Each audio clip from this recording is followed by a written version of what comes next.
तो अभी हम आज 26 से लेके 29 ऑफ मार्च 2023 के करंट अफेयर्स को देखेंगे। तो ये राजस्थान के जितने भी कॉम्पिटिशन एग्जाम है उनमें सब में ये इंपॉर्टेंट रहने वाला है। यहाँ पर हम एक्चुअली इंग्लिश पीडीएफ को देख रहे हैं और आप इसकी हिंदी पीडीएफ भी हमारे वेबसाइट पे जाके डाउनलोड कर सकते हो, जिसका लिंक मैं नीचे आपको डिस्क्रिप्शन में दे दूंगा। और मेरी आपसे ये रिक्वेस्ट है कि आप इस वीडियो को देखने के बाद एक बार हमारे टेलीग्राम चैनल पे जाके, जहाँ पर हम राजस्थान से रिलेटेड जितने भी करंट अफेयर्स है उसके क्विज वहाँ पे डालते हैं, वहाँ पे जाके उन क्विज को आप सोल्व करें, ताकि आपका डबल रिवीजन हो जाएगा। वीडियो को भी देख लोगे, क्विज को भी सोल्व कर लोगे, तो आपको फिर बार बार पढ़ने की जरूरत नहीं पड़ेगी। ओके, तो शुरुआत करते हैं।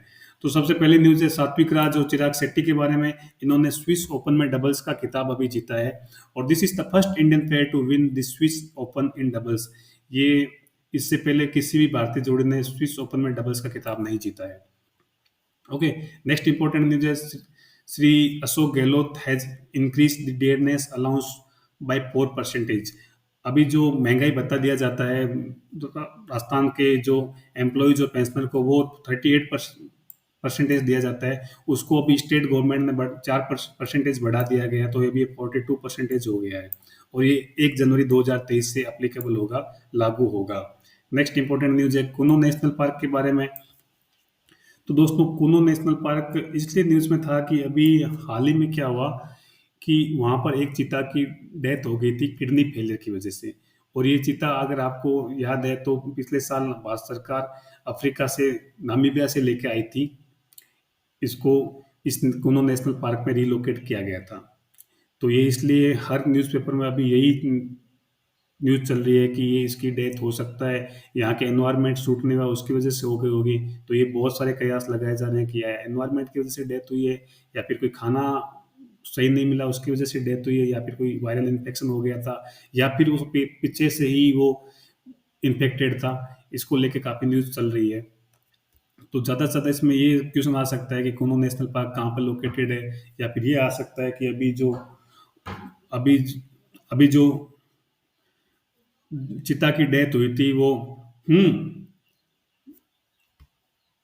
कौन से नेशनल पार्क में हुई थी। तो ये कूनो नेशनल पार्क में हुई थी। और दोस्तों, ये बात भी आप ध्यान में रखना कि जो भारत सरकार जो चीता इंडिया में लेकर आई थी वो अफ्रीकन चीता थे, एशियन चीता नहीं थे। क्योंकि एशियन चीता के लिए हम ईरान के पास गए थे, लेकिन ईरान सरकार ने मना कर दिया था हम लोगों को एशियन चीता देने के लिए। तो उसके बाद हम नामीबिया से अफ्रीकन चीता लेके आए थे। नेक्स्ट इंपॉर्टेंट न्यूज़ है राजस्थान लिटरेचर फेस्टिवल के बारे में, जिसको साहित्यिक कुंभ भी बोला जाता है। तो ये 2023 का साहित्यिक कुंभ जोधपुर के उम्मेद उद्यान में आयोजित किया गया था। ये 3 दिन तक चला था कार्यक्रम। ओके, और नेक्स्ट इंपॉर्टेंट न्यूज़ है अभी जो स्टेट बजट 2023-24 में अशोक गहलोत ने जो सोशल सिक्योरिटी पेंशन को बढ़ाने का अनाउंसमेंट किया गया था, तो इसको अभी बढ़ाकर 1,000 रुपये मिनिमम कर दिया गया, कि मतलब मिनिमम 1,000 रुपये पेंशन दी जाएगी। तो इसमें जितने भी जो बूढ़े लोग हैं, जो वरिष्ठ लोग हैं, जो जो इनकम टैक्स पेड नहीं है, जिनको वृद्धा अवस्था पेंशन मिली जाती है, या फिर उसको किसी को विधवा पेंशन मिली जाती है, दिव्यांग जन पेंशन दी जाती है, उसकी जो मिनिमम अमाउंट होगी वो 1,000 रुपीज़ होगी। ठीक है, और ये 1 जून से पेबल होगी, यानी मई 2023 से लागू होगी और 1 जून से पेबल होगी आपके अकाउंट में। 1 जून से कम जो भी पेंशनधारी है उनको 1,000 रुपये मिलेंगे।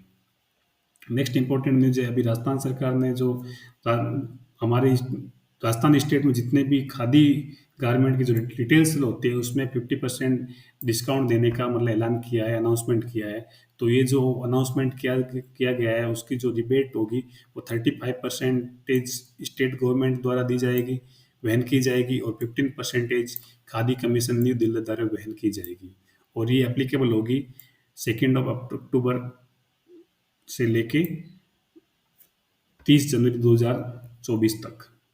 ओके, नेक्स्ट इंपॉर्टेंट न्यूज है अभी जो गवर्नमेंट ऑफ इंडिया की एनिमल हस्बेंड्री डिपार्टमेंट है, उन्होंने एक रिपोर्ट जारी की है जिसका नाम है बेसिक एनिमल हस्बेंड्री स्टेटिस्टिक्स 2022।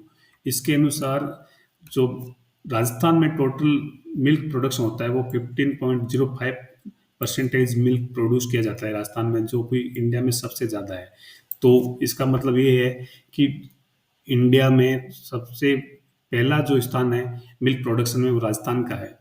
और इसमें ये भी बताया गया कि जो ऊन प्रोडक्शन होती है, वूल प्रोडक्शन होता है, वो राजस्थान में 45.91% होता है टोटल इंडिया का। तो वूल प्रोडक्शन में भी, ऊन प्रोडक्शन में भी राजस्थान का पूरे देश में पहला स्थान है। नेक्स्ट इंपॉर्टेंट न्यूज़ है कि अभी जो there has been tremendous improvement in ranking of the state in Skoch state of governance report 2022। अभी एक रिपोर्ट आई है Skoch state of governance report 2022 में। उसके अनुसार जो नेशनल लेवल पे राजस्थान की रैंकिंग जो 15वीं थी, अभी बढ़ ऊपर होके थर्ड पोजीशन पे आ गया राजस्थान। ओके। और इसमें ये भी बताया गया कि इसमें राजस्थान ने टोटल जो Skoch state of governance report में जो अवार्ड दिए जाते हैं, इसको अवार्ड अलग अलग, उसमें राजस्थान ने टोटल 20 अवार्ड जीते हैं, जिसमें से 8 तो गोल्ड अवार्ड है और 12 सिल्वर अवार्ड है। Next important news Rao Bhikaji के बारे में। अभी जो स्टेट बजट 2023-24 में राव भिकाजी का पेनोरमा बनाने की घोषणा की गई थी। तो अभी जैसे अशोक गहलोत करने दिल्ली सॉरी बीकानेर के दौरे के दौरान इसको कार अनाउंसमेंट किया किया था। और ये काम अभी स्टार्ट हो गया है, तेजी से काम चल रहा है इसका। तो राव भिकाजी ने बीकानेर की स्थापना की थी 1448 एडी में, करणी माता ऑफ देशनोक के ब्लेसिंग से। जो करणी माता का मंदिर है वो देशनोक में स्थित है। इसको चूहे वाली माता के नाम से भी फेमस है, पूरे राजस्थान नहीं पूरे वर्ल्ड में फेमस है ये मंदिर। नेक्स्ट इंपॉर्टेंट न्यूज़ है वुमेन्स प्रीमियर लीग।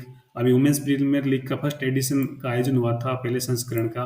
तो Mumbai Indians has won the first edition of women's premier league. जो पहला प्रीमियर लीग का फर्स्ट एडिशन है वो मुंबई इंडियंस ने जीत लिया है by defeating Delhi Capitals, Delhi capital को हराकर, under the captaincy of Harmanpreet Kaur. Harmanpreet की कप्तानी में मुंबई इंडियंस ने दिल्ली कैपिटल को हराया था पहले संस्करण में।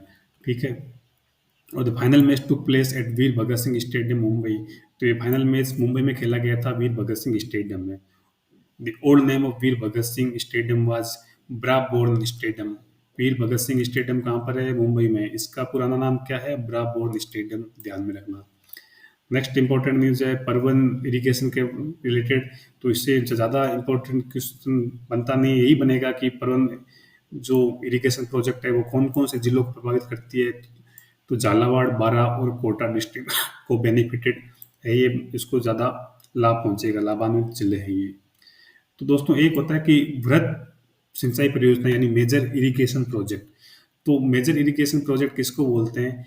ऐसे प्रोजेक्ट जिसका बेनिफिट 10,000 हेक्टर से ज़्यादा कृषि भूमि को सिंचित किया जाता है, जिस इरिगेशन प्रोजेक्ट के थ्रू, उसको मेजर इरिगेशन प्रोजेक्ट बोलते हैं, यानी वृहद सिंचाई परियोजना बोलते हैं। ओके।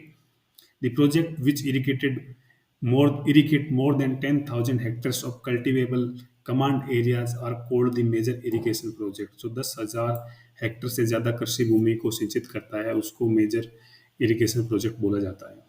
ठीक है। नेक्स्ट इंपॉर्टेंट न्यूज़ है वुमेन्स वर्ल्ड बॉक्सिंग चैंपियनशिप के बारे में। ये अभी दिल्ली में आयोजित की गई थी। ये 13वां एडिशन था, 13th संस्करण था महिला बॉक्सिंग चैंपियनशिप का। और इसमें इंडिया ने टोटल 4 गोल्ड मेडल जीते हैं। किस किस ने जीते हैं? निखित जरीन, लवलीना बोरगोहेन, नीतू घनघस एंड स्वीटी बुरा, इन चारों ने गोल्ड मेडल जीते हैं। और दोस्तों ये 15 मार्च से लेकर 26 मार्च के बीच आयोजित हुआ था। और सबसे ज़्यादा गोल्ड मेडल इसमें इंडिया ने ही जीते हैं। और चारों गोल्ड मेडल जो जीते हैं वो मैंने बताया आपको। और इंडिया ने सिर्फ यहाँ पे गोल्ड मेडल ही जीते हैं और कोई दूसरा मेडल भी नहीं जीता है। तो इंडिया ने टोटल कितने मेडल जीते हैं ऐसा आएगा तो 4 मेडल जीते हैं। गोल्ड मेडल कितने कितने जीते हैं? तो 4 मेडल जीते हैं गोल्ड मेडल। सबसे ज़्यादा गोल्ड मेडल किसने जीते हैं? तो वो भी इंडिया ने जीते हैं। तो आप इस ऐसे याद रखना इनको। ओके। थैंक यू दोस्तों। आप बाकी इसका जो पीडीएफ है वो मैं इसका लिंक नीचे दे दूंगा, वहाँ पे जाके आप डाउनलोड कर सकते हो। और टेलीग्राम चैनल पे जाके एक बार आप क्विज जरूर सोल्व करना ताकि आपका रिवीजन हो जाए। धन्यवाद दोस्तों।